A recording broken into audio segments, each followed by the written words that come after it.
Politique 2012 avec vous, Hervé Gattegno. Évidemment, on va parler de la course, notre livraison hebdomadaire, désormais, du sondage CSA pour BFM TV, RMC 20 minutes et CSC. On a beaucoup parlé depuis plusieurs jours maintenant de l'inversion des courbes ou pas. Eh bien, dans notre sondage, c'est l'égalité parfaite, 28%. Est-ce qu'on est entré dans le coude à coude final entre François Hollande et Nicolas Sarkozy? Oui, sans aucun doute. Et il y aura encore des variations. Le mois et demi qui nous sépare de l'élection ne sera pas forcément une ligne droite. Mais le resserrement de l'écart entre les deux favoris se confirme. Dans notre sondage, c'est la première fois que Nicolas Sarkozy se porte à la hauteur de François Hollande au premier tour. Alors, il reste nettement battu au second tour, c'est 54-46. Ouais. Là aussi, l'avance du candidat socialiste se réduit. La semaine dernière, c'était 56 contre 44. Et début février, c'était 60-40. Donc alors, vraiment, ça se resserre. Hervé, est-ce que c'est Nicolas Sarkozy qui est davantage convaincant ou est-ce que c'est François Hollande qui recule? Alors, à voir les chiffres, c'est évidemment la deuxième hypothèse. Nicolas Sarkozy ne progresse plus.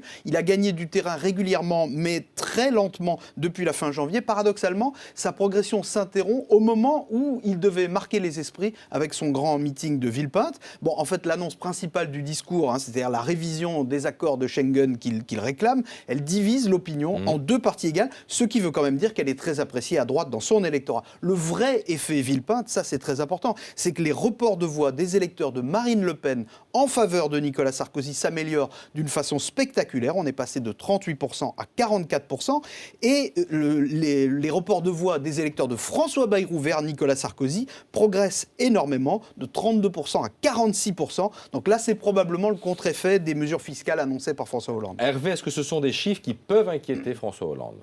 Écoutez, il est loin de la cote d'alerte. On l'a dit, François Hollande, il a encore de l'avance. Mais on sent bien que sa campagne patine depuis son grand discours du Bourget fin janvier. Il n'arrive pas à incarner la radicalité qu'attend une partie de son électorat. Lui, ce serait plutôt une sorte de radicalisme. Les courbes le montrent. C'est Jean-Luc Mélenchon, lui, qui gagne du terrain sur sa gauche de semaine en semaine.